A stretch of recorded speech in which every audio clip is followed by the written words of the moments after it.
Good. All right. Well, welcome everybody. Thanks for braving the weather we are having. This is my name is Dr. Steve Windley, and I'm with the Schneck Medical Center with the Integrative Medicine program. And this is one of my favorite talks that I do through the year. We tried to do this as our third time. We try to do at least once a year a talk on gluten. And it's one of my favorite talks, one, because I just enjoy the topic. It's something that I do personally, and I found it to be very helpful. It's one of the key therapies where patients have come back to me and said, this changed my life. Not everybody says that, but many, many people have come in and said, this gives me hope. A lot of times we've used this in some of our most difficult cases where people had already gone to a lot of doctors, had already spent a lot of money, had already done a lot of testing, and really had felt that there was nothing left to do, and we tried them on a gluten-free diet, and all of a sudden they're starting to make positive changes. They're starting to feel better, and they're starting to get their health and their life back. And so it's something that I always enjoy talking to people about because we've seen so many benefits from it. It also affects a whole lot of things as we're going to discuss tonight. There are so many different conditions that are affected, made worse, oftentimes by gluten, and that's something that surprises many people when they see how many things are related to gluten. And how we like to do it, how we did it last year, and I really enjoyed it, is I'm going to talk a little bit. Honestly, I call it the boring stuff. I'm going to talk a little bit about the science of gluten, kind of the what is it, and why, and how, and so on. And then our dietitians here from Schneck are going to go through more, honestly, the funner stuff, where they talk about what to eat, what to not eat, some recipe ideas, and some creative thinking in terms of planning around the dietary change that comes with a gluten-free diet. So we'll jump in and get started. The other thing that I like about this talk is I always learn so much from the people who've been doing this for a while, and we all learn from each other in terms of creative ideas, recipes, things to avoid, and things to look forward to. And so it's just a fun time, and if you have questions, please feel free, especially at the end. We'll go through questions, observations, and take it from there. So again, thank you all. We'll just get started. So we're going to talk again about what gluten is, where it's found, why it's a problem. That's oftentimes the hard part. How is something so prevalent in our diet become such a big issue? And we'll cover that and kind of the idea of the gluten-free diet. So we're just going to jump in. My son's 9 and daughter's 6, and they're ready to be done with school, to be honest, and jump in the water. So what is gluten? Gluten is a part of many of our common grains. It's a part of the structure of several grains that are regulars in the diet. Barley, rye, oats, wheat, spell it. Put it in BROWS to think browse is how I was taught. The big one, of course, is wheat. That's going to be the common one. Our bread, our pasta, our flours are going to involve commonly one of these grains, especially wheat. Why is it a problem? There may be many reasons. We're going to go through a couple of these concepts, but really it just comes down to people who don't do well with gluten just can't digest it. They just can't break it down. They can't utilize it as a food. Instead of a food, it becomes an irritant to our digestive tract as well as other places. Who is affected by gluten? So even as shortly as 10 to 15 years ago, we thought gluten, oftentimes known as celiac disease, affected 1 in 2,000, maybe 1 in 10,000 people. And then that number dropped to 1 in 500, 1 in 200, 1 in 130, 1 in 100. Some people have dropped that number to 1 in 30. I saw 1 in 10 one time. No matter what the actual number is, it's clearly more prevalent than what we ever, whatever I was taught in medical school, what we thought. Many people who are affected have no idea that gluten is the problem that's causing their symptoms. this is from one of the major medical journals, New England Journal of Medicine, just saying celiac disease is one of the most common disorders in Europe and the U.S. Is everyone affected the same way? One of the biggest problems that we run into, both from the patient side as well as from the doctor's side, is that everybody is affected differently. There's no common symptomatology, no common box to put people in to say, hey, that's a gluten problem. It affects people very differently. If we had 10 people who knew they had a gluten issue, we'd have 10 different sets of symptoms, which just, it does make it a little more complex. A lot of times the issue starts or involves the digestive tract. Not always. There's a pretty significant portion of people who struggle with gluten who don't have any digestive symptoms at all. But a lot of times it does involve the digestive tract, diarrhea, constipation, bloating, that sort of thing. But it really can affect us anywhere head to toe. It also can occur at really any point. I think some kids struggle with it really from the time they start eating food. I had a good friend who we diagnosed in her late 50s, another friend who was diagnosed in his late 60s. So really age is not an issue. To say that I ate bread as a child, why would it bother me now? It doesn't work that way. It's something that really can kind of come on at any time.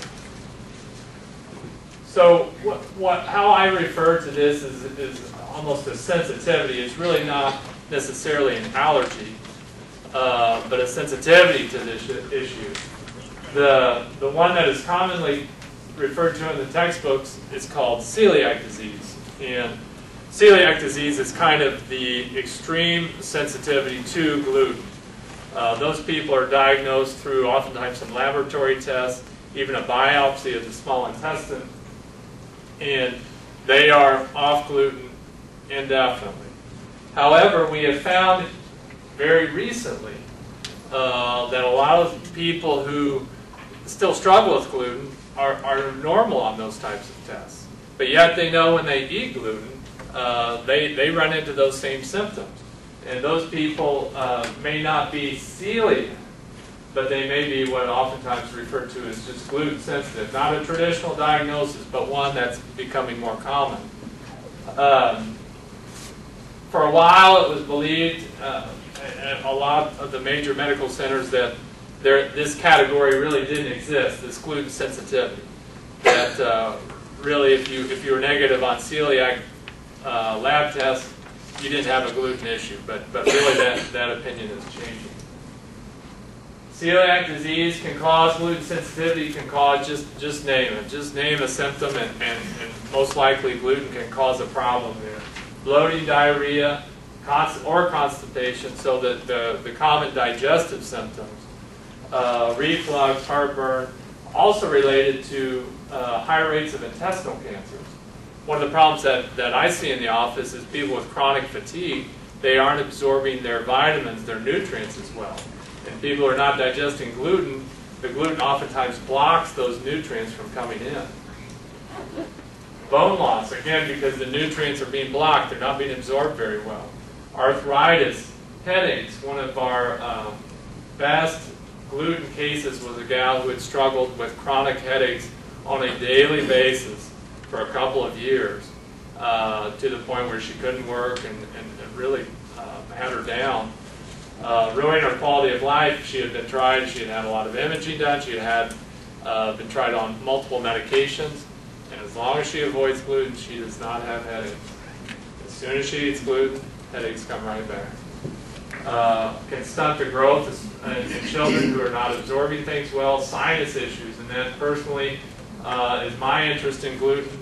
I, like many people in southern Indiana, I struggle with a lot of allergies, and especially in the spring, especially in the fall, but it's gotten to the point where it's almost a year-round allergy, if you will. And going off gluten was a game changer for me. I've been away from gluten for 3.5 years, and have seen my sinuses improve dramatically because of that. And that's basically why I do this. It can certainly cause liver damage as well as a weakened immune system. A lot of people who battle with the chronic colds, the chronic sinus issues, the chronic infections, their immune system is stunted from the gluten problems. linked to what we call autoimmune problems. Those are situations where the immune system is almost attacking itself, attacking the body. Instead of attacking foreign germs, foreign invaders, the immune system is now attacking things that we don't want it to attack. Thyroid issues, inflammatory bowel disease, and even infertility, to name a few.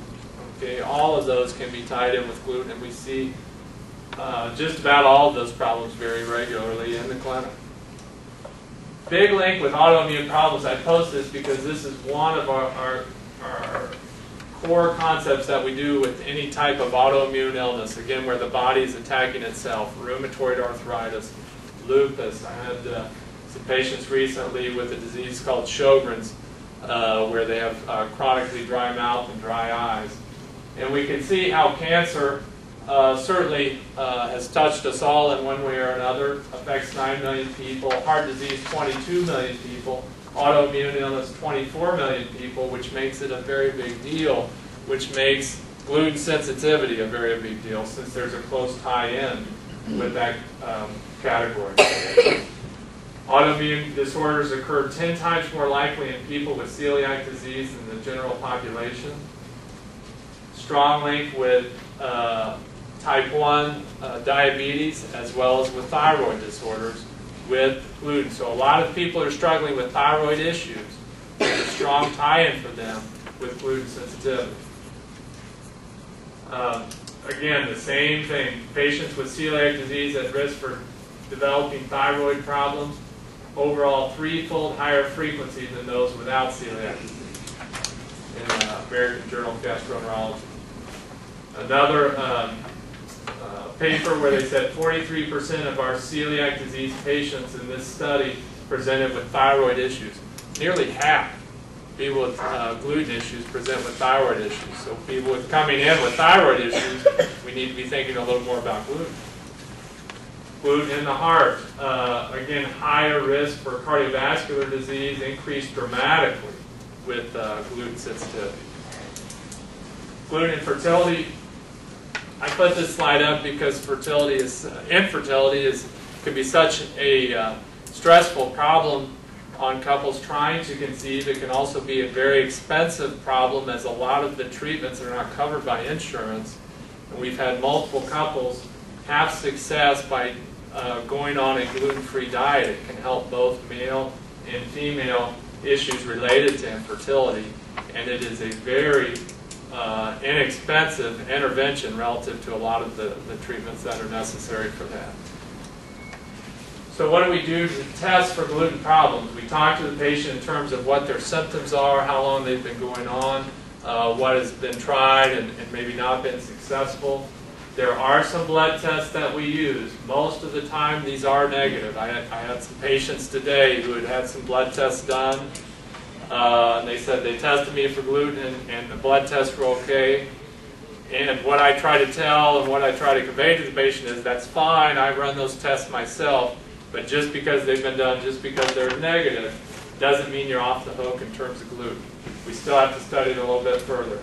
If the tests are positive, then for some patients, if we need to confirm the diagnosis of a gluten issue, they will do a biopsy of the small intestine. With all of these, though, no test is perfect. Unfortunately, we just don't have that yet. We need one. We need a better test so we can more conclusively and more quickly say, hey, you do or don't have a gluten problem. But we just don't have that yet. In my clinic, the more complex the problem, the more complex the situation, the medical history, the more I start to think about gluten. Again, no test is perfect. These were in people who had already been diagnosed celiac disease. We already knew they had a gluten issue, and just to see how effective the testing was, they retested them, and a third of them were negative. So we would have missed a third of those people had we been starting from scratch with them. But we knew they already had the diagnosis. So it's very hard to figure out by blood tests alone. Yeah. And on this health fair where they get a blood test, is there anything on there at all that would indicate gluten, you know, in case it did indicate it, that you had it? it's an add-on test. It's not difficult to do, but it's one that we would add on to a general blood Nothing screen. would show on there as Not directly. Right. Not directly. Additional tests. There is a saliva test that I use a lot in the clinic. I use it because it's a little more sensitive. It's not the gold standard. It's not what we have traditionally used, but it just seems to pick it up a little more often. There are a couple of new companies that are trying to come up with a little better blood tests, and again, they're newer, and hopefully they will succeed in just being a little more sensitive in finding people faster. But my favorite test is just eliminating gluten from the diet. And for those of you who are patients of mine, I've put a lot of people on that. I just think it's very important to know where you stand with gluten, especially if you have a complicated medical history or if you have symptoms that are not responding to conventional medical care. Again, the negative blood work, I put this on there a couple times just to stress it. If you've ever been tested for gluten and that was negative, it doesn't rule out a gluten problem. So how do we do this? This is my approach. I try to get the patient to do 2 weeks, 100% gluten-free, as best they know, as best they can. If they can do 3 weeks, even better. If they can do 4 weeks, even better yet. The longer you do that gluten-free challenge time, the more conclusively you will know if it is a factor or not. A lot of people come in and they'll say, I did it for a week, I didn't see much change. That's because you didn't do it long enough. It's got to be at least 2 weeks. If you're going to do it, do it. If you're going to do it, really go for at least 2 weeks to see if it's playing a role. It takes about 10 days, I've found, to really wash out of the system. So a week just doesn't cut it. Occasionally I'll have some people who say, I was off at 3 days and I could tell the difference. But usually it takes a couple weeks to really start to see those changes. A lot of people will do it for 2 weeks and they'll say, you know, I didn't see a change. What should I do? I'll say add it back in. If you've done well, if you've had it out of your diet and you feel comfortable and confident that you've not had gluten sneak in, go ahead and add it back in. Follow how you feel. Follow what you notice when you add it back in. A lot of people don't notice much change while they're doing gluten-free. When they put it back in, then they see the bloating, then they see the headaches, then they see the joint pain, then they see the fatigue or whatever their primary symptom was. For me, the sinuses. And so it's important to not only watch while you're gluten-free, but to watch when it comes in what happens. Sometimes this is all we can go on. Sometimes this is the only positive test. One of my first celiac patients who was truly sensitive, this was it. She did a bunch of tests up front, and it just, none of the tests were positive. This was very early on. We were still trying to figure out this gluten thing. But she could tell whenever she ate it, it just always made a difference. It affected her immune system, affected how she felt. And finally, one of the tests actually turned positive. So we had tested her 3 or 4 times. And then eventually one of the tests was positive to conclusively say that gluten was a problem. But 2 or 3 years prior to that, we knew from just eliminating it out of her diet that it would help her feel a lot better. And again, one of the biggest interventions in the clinic in terms of people coming in and saying this has changed my life. I've had more than one patient come in tears of joy just because they finally feel so much better. One of the questions I ask and get often is do I have to give up gluten forever? When you're doing the 2-3 week challenge, don't worry about that question. We aren't there yet, okay? Answer if it even bothers you first. If you have celiac disease, if you've been diagnosed with celiac disease, as far as we know right now, the answer is yes. You got to give it up. It's too much of an irritant. It's too much of a danger to you, and I'll go through that. If you don't have, if the tests have been negative, other than just say your food elimination, then we want you to at least make a change for several months. Give your body time to heal. That gluten has been irritating your system, and now your body needs a break from it. At some point, yes, you may be able to add it in a little bit, but we don't want you to go back to the standard American diet. We do want to make some positive changes. This is a paper that just carries over with that comment on celiac avoiding gluten indefinitely. And this was when I stopped eating gluten in November 3rd, 2009. This was one of the talks that I heard. Death was most significantly affected by diagnostic delay.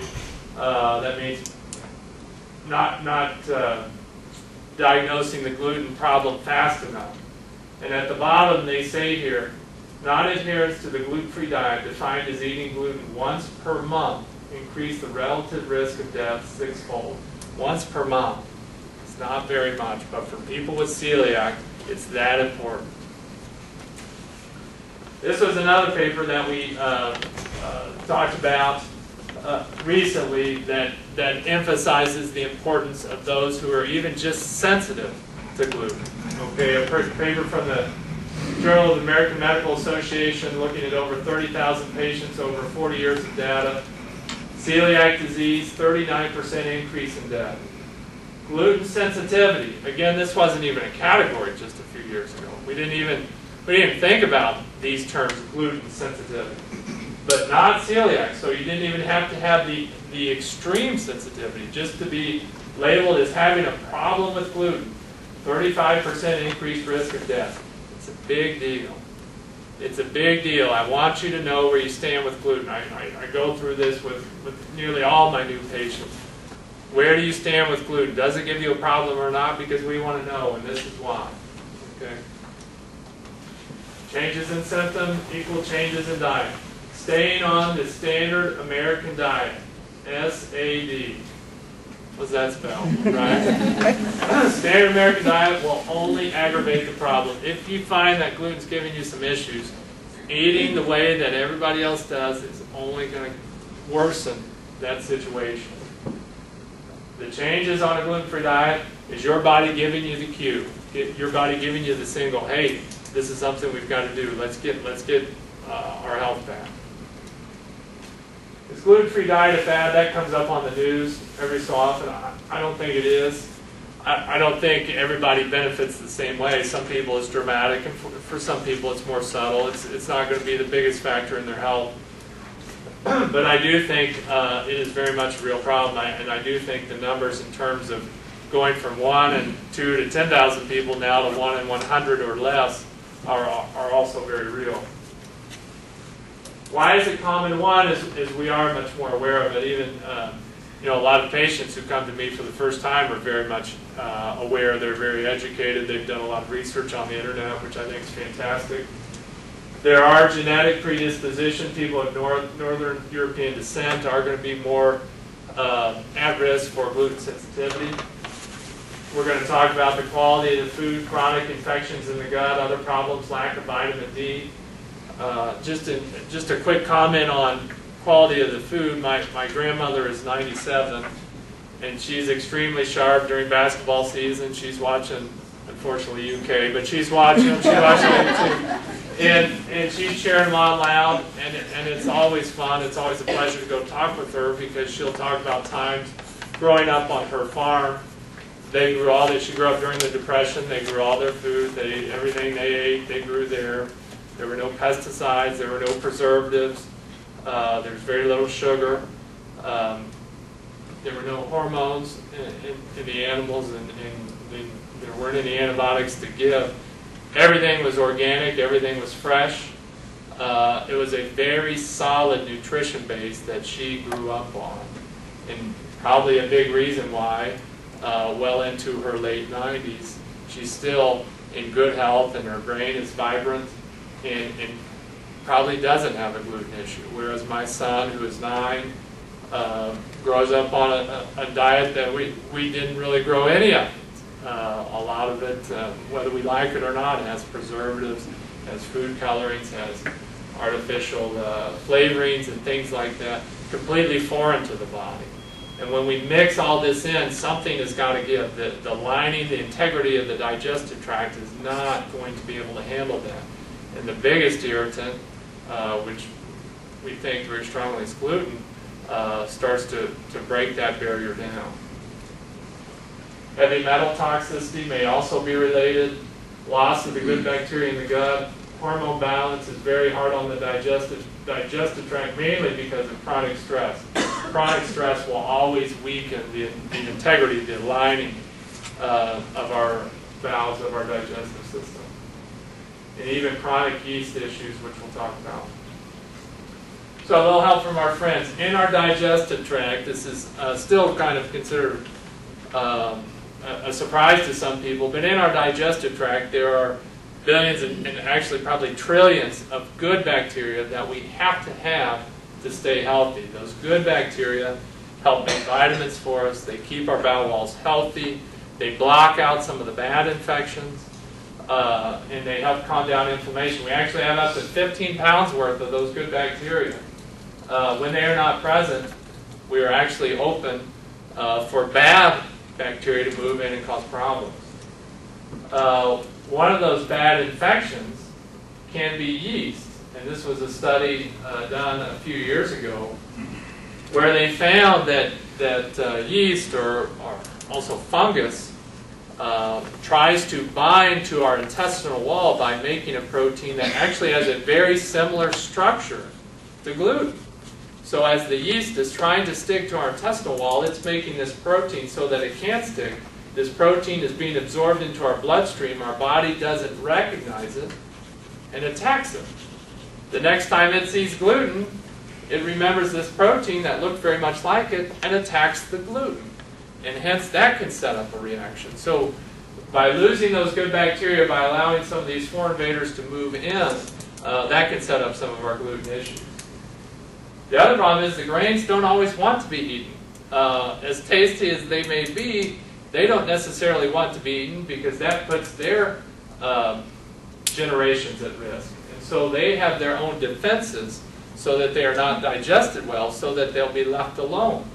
Plants such as wheat and other grains want to make it harder so that animals don't digest them. Which is often the case in nature. The animal will try to eat the plant, it doesn't taste good, or it causes an upset stomach, so the animal leaves the plant alone. Because we are higher thinking animals, we know to ignore that bloating and that indigestion and constipation and keep eating those problem foods, and hence we continue to stunt them. Plant defenses, one of the ways that plants protect themselves is they'll make ingredients that essentially bind to our gut tissue and cause the bloating. The gluten grains can treat our intestinal lining like a punching bag, causing a lot of irritation and even what we call leaky gut, where it pokes holes in the digestive tract, allowing things to get into our bloodstream that shouldn't be there, setting up those autoimmune reactions.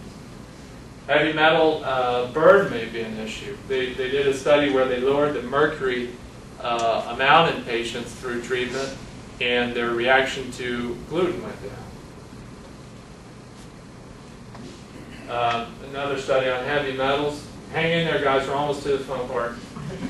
Again, Parker and Emily pausing for the talk. So what do we eat when we're on gluten-free? We eat what the body was meant to have. We have a lot of fruits, vegetables, and healthy proteins. Those are the core of what the body wants. This is what the body was meant to eat. This is where all our nutrition comes from. The food pyramid really just needs to be made out of these things, and you can throw in some nuts for those who do well with nuts, but otherwise proteins, fruits, and vegetables. Everything else is extra. Everything else we don't have to have. This is what we have to have for optimal nutrition. Protein, of course, meat, fish, chicken, turkey, eggs. We want to try to get them hormone-free and pasture or grass-fed whenever available and applicable. Wild-caught fish for those who enjoy fish versus farm-raised. This was a wild-caught fish right there. Actually, my daughter and son pulled that in. Vegetables, I put your new friend vegetables because a lot of people, we're trying to introduce them to vegetables. 3 to 4 servings a day versus 3 to 4 servings a week. Vegetables are very important in preventing chronic illness and improving health. And raw or cooked, honestly, I don't, either way is fine. If I can just get patients to eat them, I'm happy. And because people are paying so much attention to diet, they're really doing a good job coming up with new recipes to make things more enjoyable. I never in my life thought I would eat Brussels sprouts. It was just something that just kind of, you just looked for the best closet to hide in when Mom was cooking those growing up. And my wife bakes them on a cookie sheet with some olive oil, and the whole family eats them. My daughter even hid the bowl from me so I wouldn't take her serving the other night. I was so proud. All of them are great. We do try to be careful on the vegetables that are higher in sugar, corn and potatoes. And we encourage people to be careful of fruit juice. Of course, we want you to do mainly water, but we want you to fill up on lots of fruits and vegetables. As you start to make changes in the diet, you will notice that you will go through a lot more fruits and vegetables. Have them on hand. We stock up each week on having lots of fruits and vegetables. We want to have them handy because you are going to get hungry. And when you're eating a lot of fruits and vegetables, there's nothing wrong with eating a lot of food. I had a lady in the other week. She had lost 30 pounds already. And she looked at me almost embarrassed to say, Dr. Windley, I'm eating a lot of food. She's lost 30 pounds. She's doing well. When you eat healthy, you burn through that food very quickly, more efficiently, more effectively. Your metabolism goes up and you will lose weight. So that's fine. Healthy fats like nuts, seeds, avocado are very healthy fat, olive oil, coconut. We do try to be careful, no margarine, but the other healthy fats, very important. Products are becoming much more available with gluten-free. When people are getting started in this process, I don't tell them to go buy everything just because it says gluten-free on it. I do tell them to buy maybe a couple things if you're interested, say in some crackers or something like that, just to try them out. Some of the gluten-free products are more expensive, so you don't want to buy a whole lot of stuff up front. You just want to explore a few things, see how your body does with the gluten-free, and then come to programs like this where you can bounce ideas off other folks and see what some of the best gluten-free products are. But most of your money I want you to spend on fruits, vegetables, and healthy protein. We get you on a better diet. Please know that there's nothing you miss nutritionally by being gluten-free. Nothing you miss. Everything that you need is in a fruit, a vegetable, or a protein. It is important you plan your meals. If you are trying to make a big diet change like this, and you're doing it on the run often, it can be frustrating and it can be difficult. If you can plan out your meals ahead of time, you'll be a lot more successful. And that's true of anybody, whether they are doing gluten-free or not. Just try to take that extra time to plan, even if you're doing it a week at a time. People who plan ahead are much more successful in eating healthier meals. Keep healthy snacks handy. You're going to be hungry. That's okay. I always bring a couple snacks with me to work each day. I'm going to be hungry. I just bring healthy snacks. And if I could plan those healthy snacks in, it's going to be a lot easier for me versus just looking for whatever's available. Lots of grains are gluten-free as options for cooking, baking, and so on. The big one is always bread. I love bread. There are gluten-free options. Please know, in this country, we are struggling with eating too many carbs, too many carbohydrates, too many sugars. A lot of our chronic medical conditions, from heart disease to diabetes and on are related from us eating too many sugars. And we've got to make some changes. America is literally dying from too many carbs. By going gluten-free, you are going to cut down on the amount of sugar that you're eating. You're going to replace it with healthier calories from fruits and vegetables. Many companies are now doing a much better job of being proactive in terms of listing which products are gluten-free, either on their website, sometimes even on the labels of the products themselves.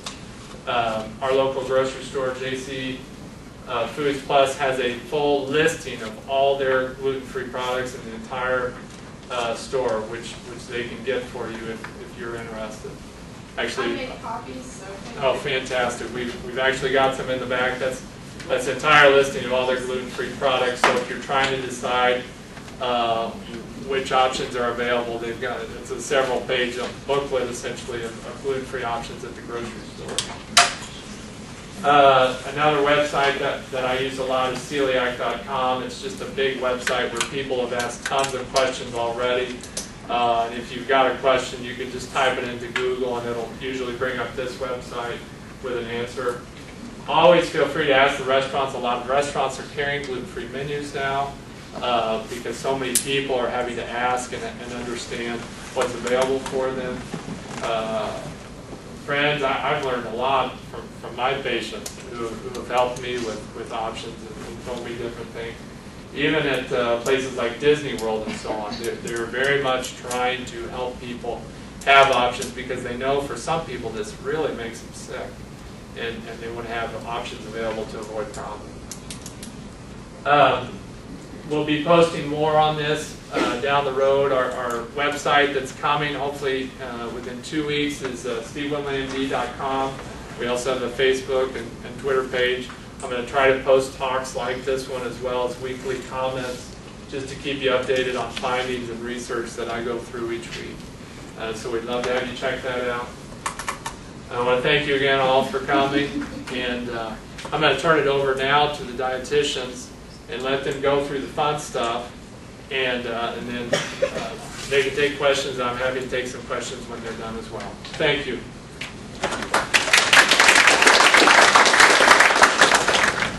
So you kind of know benefits of gluten-free diet. We're going to talk about some more practical, hands-on ways to fit it in your diet. And definitely afterwards, pick up one of these gluten-free guides. I actually used it today when I went and bought the groceries. It has just some general information in the front about what is gluten. And then the first section is their health food section and everything that's in there. And then the back half is all of the grocery aisles. It goes through and it has their Kroger brand products and the name brand products. The only thing is this is their 2012, so there could definitely be more options than what are in here. So I'm going to maybe check and see if they've got an updated one, but this is very helpful. I do a lot of shopping at Aldi's, and I noticed that they're putting gluten-free on the label, so it's just right there and you see it, so that kind of takes the guesswork out, but that ingredient list is your friend to look through. As far as everybody here, is everybody brand new to gluten? Have you been watching it for a while, or is it kind of a mix? Brand new? Okay. If you haven't picked these up, I do have a sheet that breaks it down by food group and what's allowed and not allowed to kind of help you. This yellow paper on the back is a list of a ton of really weird words that nobody knows what they are. These are all gluten-free ingredients. So as you're looking at a label, if you see one of these weird things like methyl cellulose, what is that? Apparently it's gluten-free. So this can kind of help you with some of those big words. It's probably better to pick foods that don't have these because they're less processed, but if you run into these words, this is kind of a safety list. Don't be afraid to call the 1-800 numbers. Every time I call, they answer like right away, yes, it's gluten-free, no, it's not, they know, which is really nice. With craft products and any of the companies that they own, they will always put wheat, rye, or barley in parentheses behind the word if it's in there. So I know with some of the things I bought today, it said modified food starch. That could be anything, but I call them just to verify it, and if it's wheat, barley, or rye, they'll put that in parentheses behind it. She said if they don't put that on there, then it's corn, potato, or tapioca starch. So Kraft is really on board with the labeling, which is good. And websites, usually if there's a frequently asked questions section on the company's website, it'll say what their gluten-free policy is or what foods are. So lots of resources out there.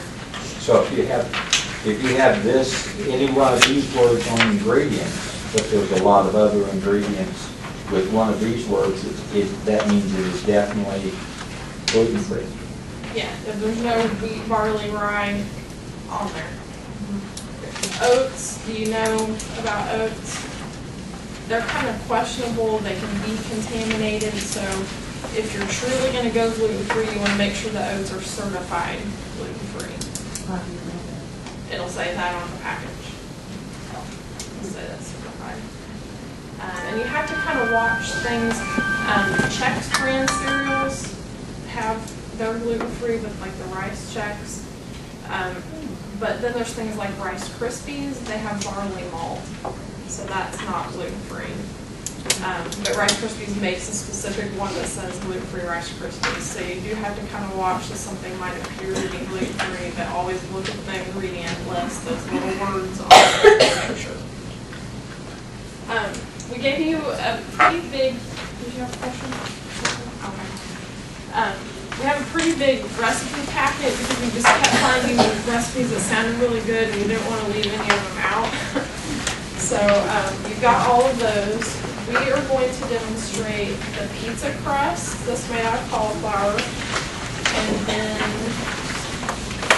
the chipotle black bean and quinoa burgers, and then you've got some cookies that we've already made, so we'll just tell you about those. So Kayla's going to get started with the cauliflower pizza crust.